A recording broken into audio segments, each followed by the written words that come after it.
fearsome, prehistoric giant. Very large, and they're certainly more than big enough to represent a danger to us. And the secret to even larger size may lurk in their ancient DNA. Code for a truly monstrous Croczilla. The propensity to become a giant is always present in the crocodilian lineages. I think the conditions are ready right now for a super croc.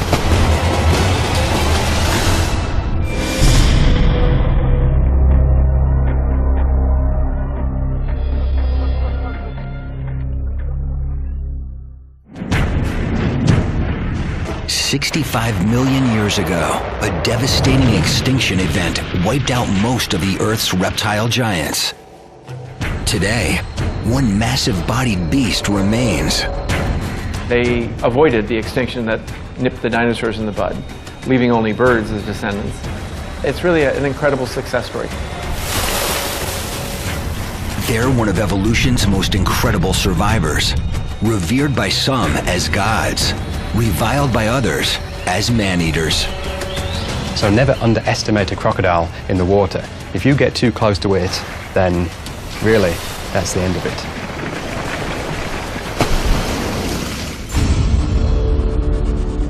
Meet the world's largest reptile, the crocodile. They might not be quite as long as some of the giant snakes, but they're actually a lot heavier than those giant snakes, so they are actually the biggest reptiles on Earth. These prehistoric giants can grow to enormous sizes, yet fossil evidence reveals their ancient relatives grew even larger. If you go back 100 million years, there were crocodiles that were almost twice the size and probably about 4 to 5 times the weight of the biggest crocodiles today. In the late 1990s, paleontologists working in the Sahara Desert unearthed the bones of the largest crocodile ever known to roam the Earth, Super Croc. Super croc is the nickname. Sarcosuchus imperator, the imperial flesh croc. That is the technical name. Super Croc was probably 40 feet long. It would have been an absolute monster. Scientists think Super Croc, like today's crocs, was a powerful predator stalking unsuspecting prey at the water's edge. And Sarcosuchus was doing the same sort of things as these modern crocodiles are doing, except it was doing it 100 million years ago. Millions of years later, a modern croc still hunts like Super Croc and hunts similar habitat. Yet can it grow to its ancient ancestors' gargantuan size? How big can it get? Here in Darwin, in Australia's Northern Territory, one potential Croczilla candidate dominates the region's tidal rivers and estuaries. Known locally as salties, these are the largest of the world's 23 species of crocodilians, saltwater crocodiles. The largest saltwater crocodile ever measured stretched over 6 meters long. Yet to outlast dinosaurs, you need more than monster size. You need a heavy-duty arsenal of survival traits. Salties have thick, armor-plated skin, muscular limbs, strong jaws lined with over 60 bone-crushing teeth, and powerful tails extending almost half their body length. It's one possible clue to their future size potential, honed to perfection by evolution. Crocodiles' bodies are designed to survive. I mean, they could lose a limb, it doesn't matter. The dominant males are often missing a limb. You have an animal that's a survivor, and there's almost nothing that can get in its way. It's almost like a Ferrari now. It's had so much refinement done to the general body plan of a crocodile that what you've got now is you've got, like, you know, the best possible crocodile that you could possibly have. Salty is your A1 predator, something to watch out for. They eat humans every year. Very large, and they're certainly more than big enough to represent a danger to us. News accounts report lethal attacks. In rural Darwin in 2009, while swimming with her sister and 2 friends near a swamp called the Black Jungle. An 11-year-old girl vanishes. Police mount a ground search for the girl. Helicopters scan the bush from the air. The next day, they find her remains. Bite marks indicate her killer was a crocodile, measuring about 3.5 meters. Trained crocodile catcher Robbie Risk was part of the search team. That was a really emotional event. And that took about a day to find any remains. When we did, you know, it was something that, you know, you don't really want in your head. Groups of armed officers scour the area, setting traps throughout the floodplain, but they never find the culprit croc. Though attacks like this are rare, salties probably kill about 6 people a year. Yet officials estimate there are up to 150,000 of them moving from rural tidal rivers into Darwin waters. The unique thing about Darwin is that it's essentially a city that's situated right in the middle of crocodile habitat. And as they spread to urban and suburban areas, the odds of attacks on humans may be increasing exponentially. If most crocodiles in the tidal rivers here didn't move, they'd get killed by other crocodiles. There's just not enough food and there's not enough space to go around. And this is why you've got saltwater crocodiles moving along the coast towards Darwin. And more crocodiles every year are found in and around Darwin. And obviously the potential for disaster is so much higher.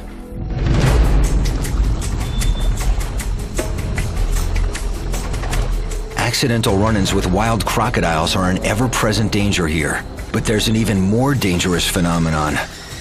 Rogue crocs that attack people on purpose. Rogue crocodiles don't behave like normal crocodiles, and they represent a really very significant danger. Often rogue crocodiles are the kinds of animals which have successfully attacked someone. They realize how easy it is, and then they try and do the same thing again. And very much unlike other crocodiles, which tend to stay away from people, rogue crocodiles will try and seek people out. Rogue crocodile is a problem crocodile. It's just got attitude and does, you know, wants to kill everything, really. To reduce the risk of an attack by a rogue or other saltwater crocodile, Darwin authorities operate an ongoing catch and remove management program. We've caught over 170 crocs this year, compared to last year, which was about 140. So we have actually caught a fair bit this year. Might even break the record. What we're doing here is just checking and rebaiting the trap.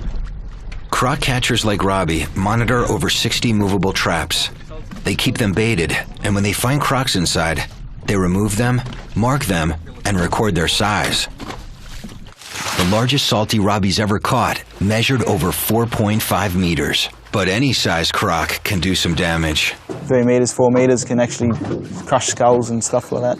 When you work with crocodiles, you have to be very respectful of what they're capable of. And if it goes wrong, that's when you lose your hand, that's when you lose your arm, that's where potentially you could lose your life. Today, crocodile specialist Dr. Adam Britton is riding along with Robbie. He's collecting DNA to help create a genetic map of Darwin's crocodiles. What we're doing is we're taking tissue samples from crocodiles that we're catching in Darwin Harbour, and we're comparing them with tissue samples from crocodiles that we're going to be collecting across the northern coast of Australia. And what that's going to do, hopefully, is tell us a little bit about where the crocodiles that are moving into Darwin Harbour are actually coming from. Dr. Britton's map may someday pinpoint a breeding colony of giants. But for now, his research is geared toward keeping the peace between humans and a potentially deadly crocodile species. What we can learn about these crocodiles is why they're moving and what's motivating them to move. And if there's a risk of crocodile attack, then you have to try and reduce that risk. And hopefully we can figure out how to make it safer for people. And then people will be more likely to put up with crocodiles that live on their doorstep. Well, here we are at number 2 trap in Darwin Harbour. Just going to give it a pull. As you can see, I've just tested the trap. The croc comes in. As he comes into the trap itself, he'll actually pull down on the meat, the bait, which triggers the door as old. So it's a pretty simple mechanism and it works pretty efficiently. All right, off to the next trap. As the team heads off to check the next trap, they can only guess what size beast will take the bait.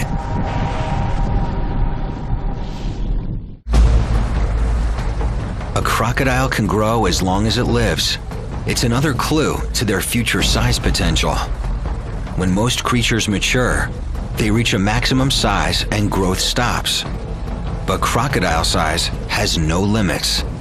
It's a phenomenon known as indeterminate growth. In captivity, with a steady food supply and fewer survival challenges, crocodiles may be able to live longer and grow larger than crocs in the wild. These animals pretty much grow until the day that they die, so it is possible that these animals are going to reach much greater sizes in captivity than they normally would in the wild. One of the largest captive crocs ever recorded, a saltwater crocodile named Gomek, lived here at the St. Augustine Alligator Farm Zoological Park in Florida. Gomek maxed out at over 17 feet, weighing nearly a ton.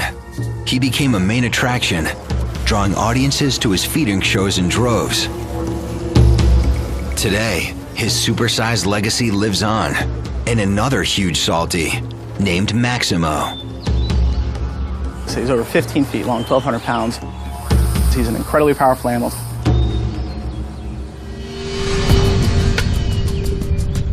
Working with carnivores as large as Maximo carries extreme risks. Zoo staff is always cautious.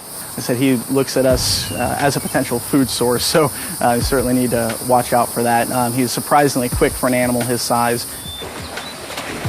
You can see the power in this animal when he jumps up after a rat. It's just something you really don't want to get too close to.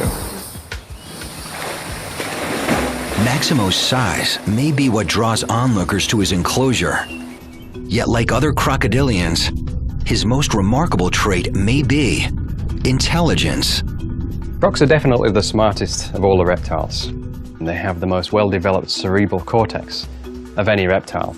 And they're a lot smarter than people think they are. Crocodilians have a reptile-sized brain. I mean, it's literally the size of a walnut. And yet, they are incredibly smart animals for what they need to do. And some of what they do is pretty spectacular. In the wild, crocs seem to have an eye for detail. They can read their surroundings and respond by changing their behavior. You can go into an environment, be observed by crocodiles that you never see, and you will never see them again. They didn't see you. They didn't like the way your clothes were. They didn't like the way you moved. They didn't like your boat. They hadn't seen your boat on the river. They noticed something was up. You will never find them again.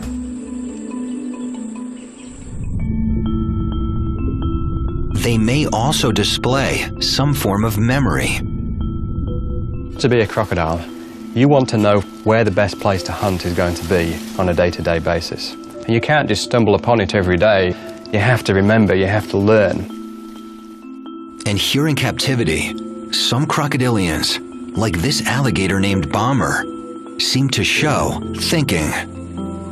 You tap him on the snout, he'll open up, throw a nugget of food in there, and he'll slam shut on it. He gets a meal and somehow realizes that you want him to do that. The first time he'll do the trick just fine. The next time he'll move back about 2 inches. The next time about 4 inches. So he'll keep moving back. And what he's doing is, it seems to be that he's trying to lure you into the water to the point where you'll fall in. And God knows what he wants to do with you from there. This animal is thinking. I mean, this is a learned behavior.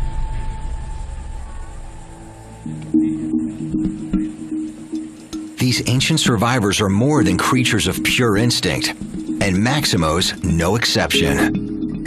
He's learned a routine for the show, and he knows time of day. So if we walk up onto that platform, right at 3 o'clock, he starts going through his routine that he has to go through for the feeding show. So that didn't take him very long to learn it all. Maximo! He was trained to kind of a 3-tap cue, so if you kind of pound the boardwalk 3 times, he'll still react to that. A lot more intelligent than most people probably give him credit for. Smart, powerful, huge and still growing. Maximo's just 40 years old. At 4.5 meters, 544 kilos, he can grow for decades.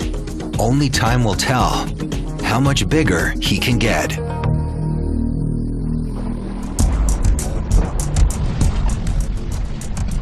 Oh, it looks like we've got a croc in this trap. Yeah, be about 2.5 meters.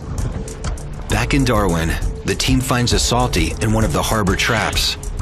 Robbie estimates it's about 2.5 meters. First, what we're going to do is chuck a snout rope over the top jaw, and then we're going to disable his jaws with a zip tie, and then we'll bring him out of the top of the cage.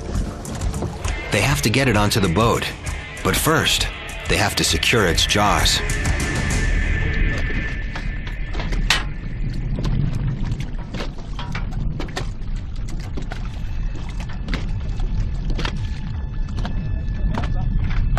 To get the croc to open its mouth, the croc catcher taps it on the snout.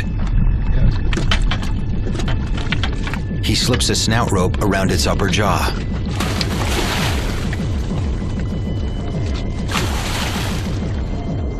But the noose is caught on the croc's upper teeth.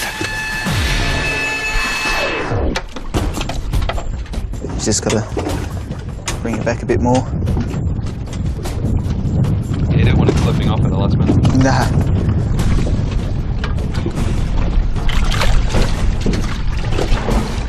Finally, the noose slips over the teeth and into position around the upper jaw. Now I'll jump on the trap and I'll disable the jaws with a zip tie, so we don't get close enough to the croc ourselves. So there's no interactions between us and the animal itself, so no one's going to get hurt.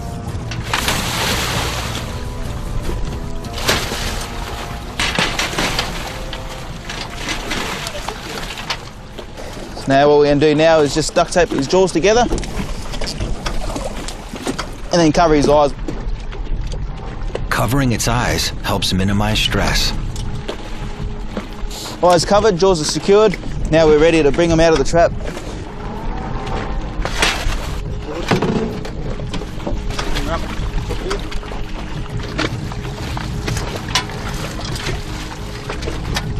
And just securing his back legs, where they get most of their power from.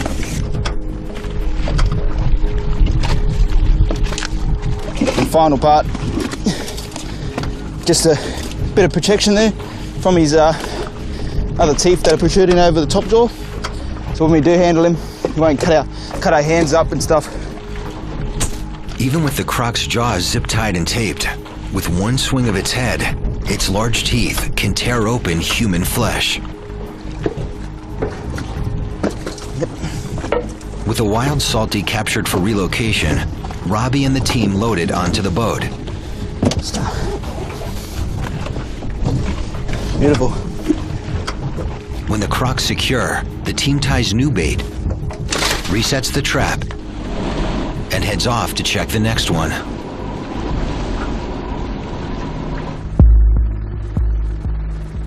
Here in Queensland, Australia, in the rivers and swamps surrounding Cooktown, some fear croc populations and attacks may be on the rise. In 2005, a crocodile measuring nearly 4 meters dragged a fisherman from his canoe and killed him. Park rangers located the croc and shot it. More recently, in 2008, on the banks of the Endeavour River, when a 62-year-old man left his campsite to check his crab pots and failed to return, his wife called authorities. Once on scene, they find crocodile slide marks down the riverbank. A full-scale search turns up one of the man's sandals and watch. Weeks later, authorities discover the man's remains inside a 4.2-meter croc. Experts say attacks like these are just freak accidents, but some locals worry. If crocs continue to spread to areas inhabited by humans, more fatal encounters may be inevitable.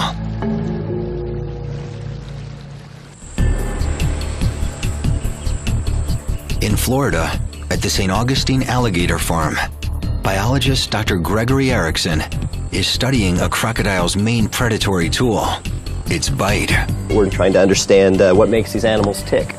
We're interested in how the musculature and the mechanics of the jaws allow them to generate their bite forces, and how the shapes and sizes of the teeth contribute to the pressures that these animals use to make a living.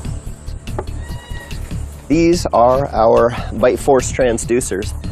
When it bites down on this, it's going to exert a force, and this is a 4-sensor device, like a good bathroom scale, and it's going to send out a signal to a charge amplifier that's going to record the bite force. He starts by prepping a specially designed bite force meter. The meter's leather pad, so it doesn't hurt their teeth. And as soon as you touch one of their teeth, it triggers a snapping bite, is what we call it, and they'll slam down, apparently with as much force as they can possibly generate, and we'll get a recording instantly of what the maximal bite force was. I'm not exactly sure what this Nile crocodile is going to do. They tend to be rather surly animals.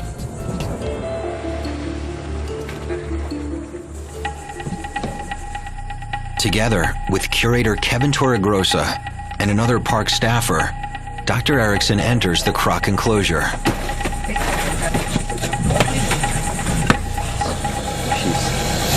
She's a mad motor scooter.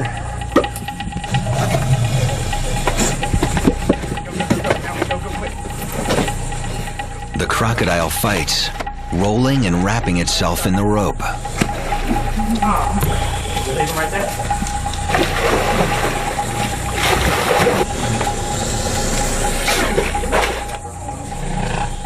But finally, the team lifts the croc out of the water and onto an examination board. What we're going to do is throw the board in. I'm going to push the jaws down on the board. You're going to put the mouth pull on to hold his jaws on the board, and we're going to tape it up.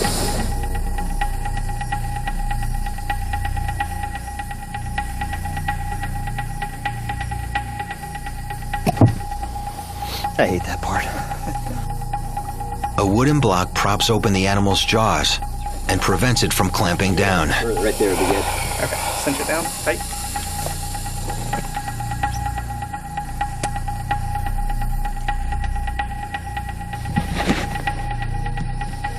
What I'm doing is I'm taking dental putty. It's essentially the same material your dentist uses to cast your teeth when you're going in for dental work. And I'm going to use this to make some copies of the more prominent teeth in this animal. Don't do this at home. Don't do this with your pet crocodile. Or your dog, for that matter. Before taking bite force readings, Dr. Erickson takes dental impressions. By making molds of the teeth, then we can make casts of them, and essentially we can walk away with a replica of the teeth. From that, we can do studies as to how much pressure they actually generate at the tips of their teeth. But we really don't understand how the teeth work, and so that's what we're trying to do in this research.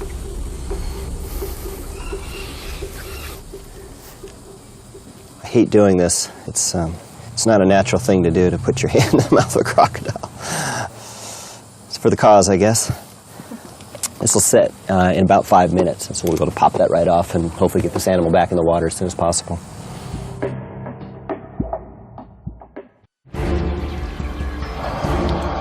Another clue to crocodile's future size potential: predatory skill. Crocodiles are classic ambush predators. In other words, they stalk silently and attack rapidly. They can hide in a river with just a nostril and an eyeball sticking above the water and prey on something that has no idea what's about to happen. Crocodiles are masters of their habitat. To hunt, they often just sit and wait. All animals have to have water, and so you've got a constant source of food coming to you, and all you have to do is get good at catching it. It doesn't really matter who the players are coming to the water's edge. The crocodile doesn't care as long as it's a meal. Hidden with its eyes, ears, and nostrils sticking just above the water's surface, a crocodile can use its powerful senses to home in on prey. They have these pressure receptors around their jaw, and literally they can detect changes in pressure through the water. They have an excellent sense of smell. They can smell animals and prey from quite a long distance away, and it could be several kilometers away.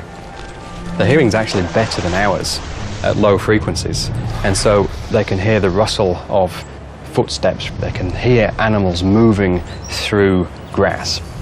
Their eyesight is excellent too. They've got full color vision and they can see at night very effectively.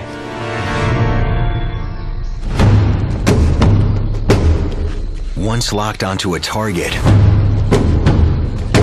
a croc approaches unseen, propelled by its powerful tail. It's the driving force that allows them to be able to swim at great speeds, but more importantly, to slowly swim without creating a lot of turbulence. And if they see something come close to the water, they'll swim underwater for a distance, and then they'll come up a little bit closer, and they'll have another look, and they'll see what the situation is.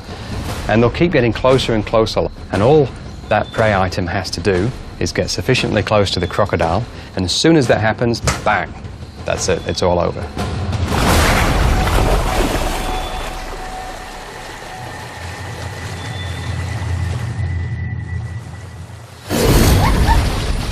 Launching an explosive surprise attack, a crocodile bites down with bone-crushing force, dragging its victim into the water to drown it. Sometimes it goes into a death roll. The crocodile may roll to try to disorient the prey item. Sometimes the animal's dismembered at that point. Maybe the animal will die nearby from bleeding. Ideally, the crocodile's trying to drown the prey item. Once the animal's drowned, of course, then it's secured a meal. Once its prey is dead, a crocodile uses its body to tear it to pieces. They just simply rip it apart with a motion of their head. They're like a tube of muscle, a little bit of flexibility, especially in the neck region, the armor. There's a little break in the armor there, so it can just yank its head back and forth and just literally rip limbs and bodies apart.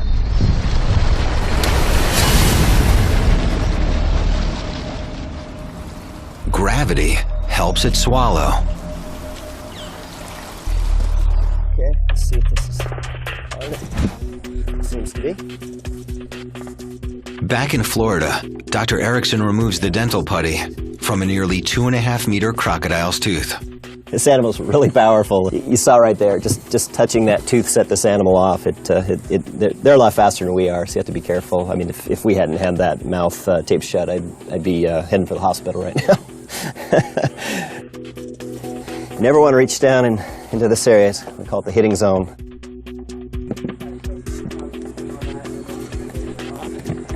Got a really nice mold here of the malariform teeth as well. And so we'll take these back to the lab and we'll make some replicas of this crocodile's teeth. Okay, now tighten it up. With molds removed, Dr. Erickson prepares to measure the croc's bite force. Here we go. Oh, missed it. Just missed it. Okay, so what happened? Here's the croc saw the bar coming. They in. try again, hoping for a more direct hit. There you go. We'll just have to Big operation. all right. 375.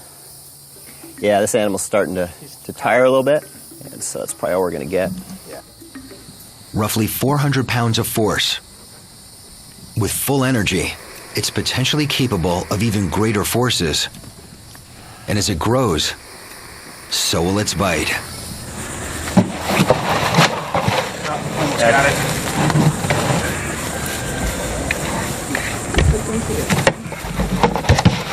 Just let him run all the way back.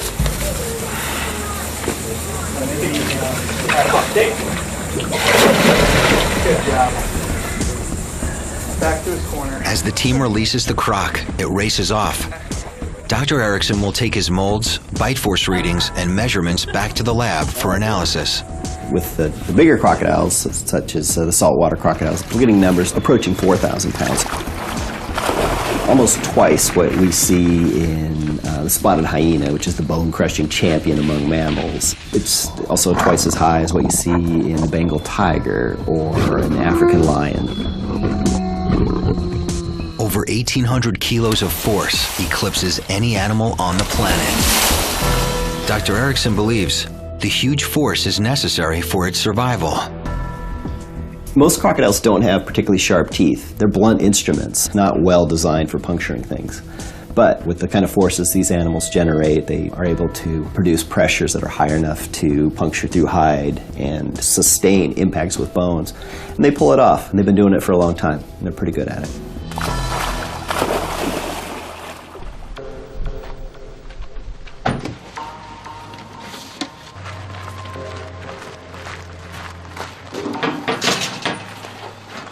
Back in Darwin, after finding a second croc in a harbor trap, Robbie and his partner transfer their catches to a truck.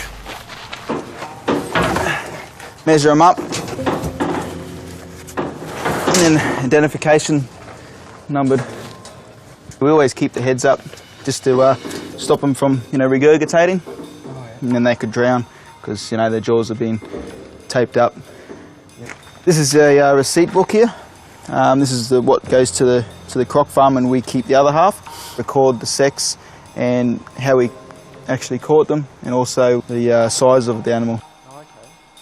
The feature for these two crocs here are decided by the croc farm who we give them to. Being one a female, a fairly large one, they'll use for a breeder, where the other one is a male, they'll probably use for a skin product and or meat product. Yeah, two less out of the harbour for us to worry about, which is good. I'm glad we got them, and there's plenty more to catch.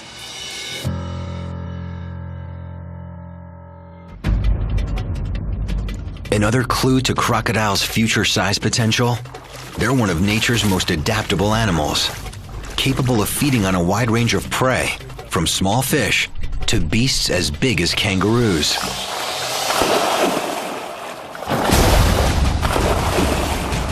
They're feeding on things such as clams and crustaceans and even insects, fish, frogs, you name it, turtles.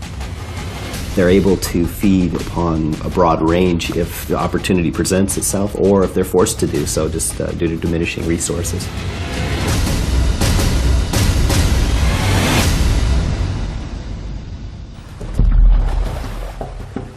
Crocodiles can also adjust their behavior to their environment, especially if they locate a good food opportunity.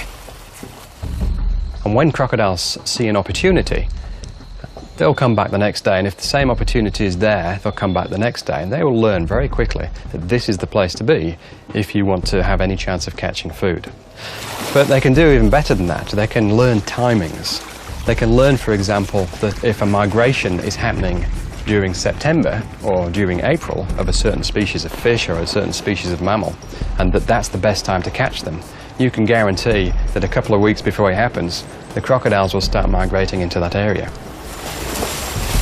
And if food isn't available, they can go months without eating. When they finally do eat, they use food efficiently, converting it into energy for growth. Crocodiles' extreme adaptability has helped them survive, while other species have gone extinct. Today, they remain the planet's last truly massive reptile. But recent fossil discoveries reveal a lineage of even larger crocodilians. In the 1990s, paleontologist Paul Sereno and a team of researchers stumble upon the find of a lifetime: the ultimate killerzilla, Sarcosuchus imperator, super croc. Back about 15 years ago, I set foot in the Sahara. It was an exciting and very difficult expedition to try and open a Pandora's box of dinosaurs. But what was really eye-opening was the crocodiles. And in fact, the very first bone I found belonged to super croc. Then we found the skull. To see a 6-foot skull, something that is longer than you are when you lay down next to it, and realize that that's a crocodile, it is amazing. I mean, we marveled at it when we were in the field. Roughly 110 million years ago, super croc stalked the banks of a river, coursing through what is now arid land. Super croc was an ultimate stealth predator, ambush predator. It had enormously powerful jaws and teeth that were like stubs. They were like hooks. They were definitely not designed for eating fish. They were designed for eating dinosaurs. They were designed for pulling dinosaurs down to the water, drowning them, ripping them apart. And the tail is like I don't know, it's like the trunk of a sequoia. It's too big to wrap your arms around. It's absolutely monstrous. They probably had bite forces perhaps as high as 20,000 pounds or something like that, and God knows what kind of pressures they were generating.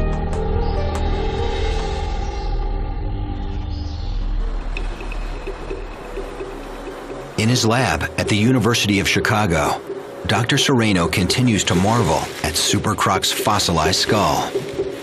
This is the most complete skull of a giant Super Croc ever found.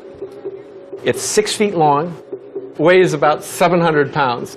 The back end of the skull is here. Here's the two eye sockets. They're sort of raised up. Here's the snout. Here's the big opening for the nose. The animal is basically a magazine of teeth. This is the root. The dark part is the crown. This is the part that sticks out. This is a replacement tooth. So most of the tooth is actually in the jaw. When you put this into the skull, you realize that the snout is like a machine gun of teeth. There's teeth going down to each side, filling the snout. And they're being replaced all the time as they break off and wear.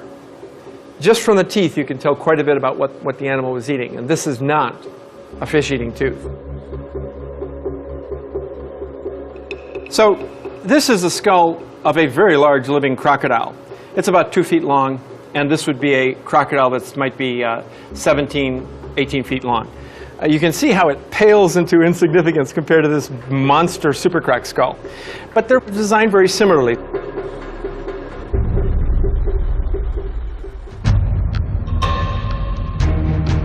So, how big was Super Croc?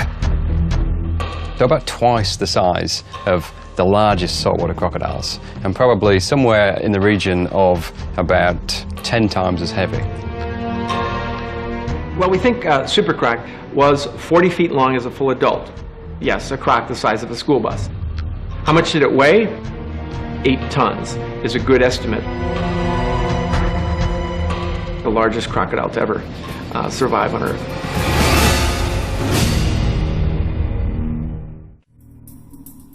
In Australia, croc catcher Robbie Risk and his partner are relocating 2 saltwater crocodiles from Darwin Harbour to a nearby croc farm. Ah, here they are in their new home. Here we go, yeah. So, 2 nice crocs. Yep. 2 very Nice ones. One female, one male. Oh, female, eh? Yeah, one feet Oh, there. they'll be very pleased with that. Yep. We'll just lift them up and put them straight in. 2,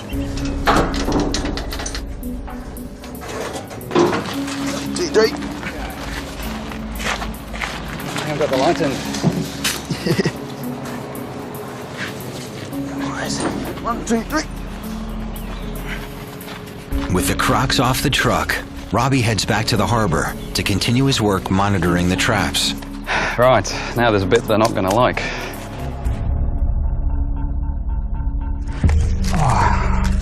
Okay, so what I'm going to do now is take a tissue sample from this crocodile. These Dr. tail Britton screws hopes here. the tissue You see samples will Robbie's already yield genetic taken material for his tissue. DNA map of Darwin's croc population. And this is basically just cartilage, but it's got some genetic tissue in it. So what I'm going to do is use one of these biopsy punches and just take a bit of that tissue and store it in one of these vials. And then we're going to do some analysis on it to find out if we can determine where this crocodile came from. This is actually the first time I've used this technique. Okay, that worked a bit better.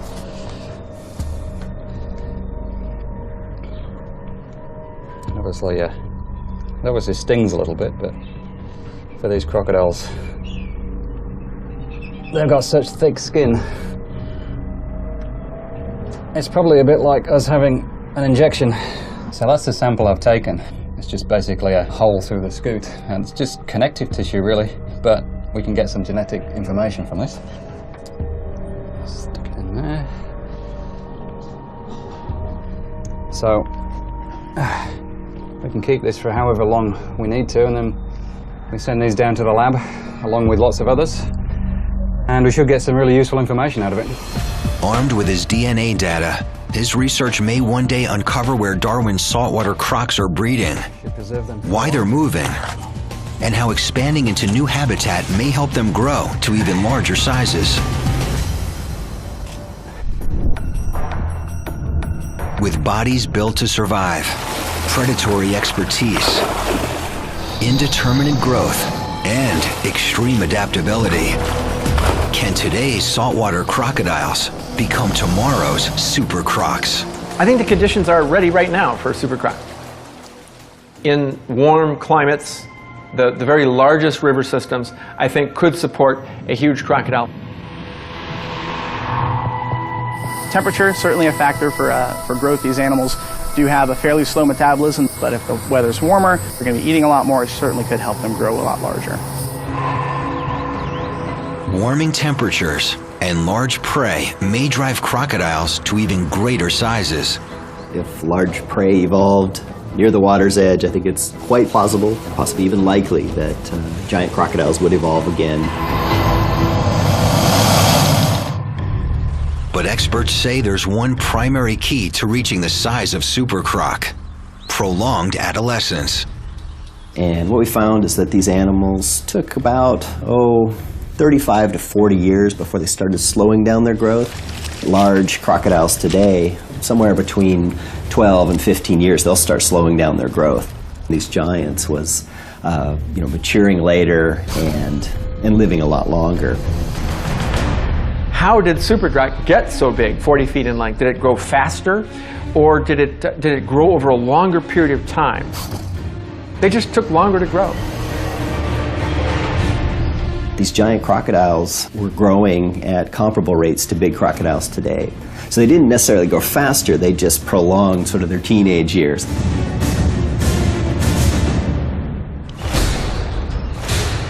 With the right circumstances and an extended adolescence, modern crocs may someday morph into future giants.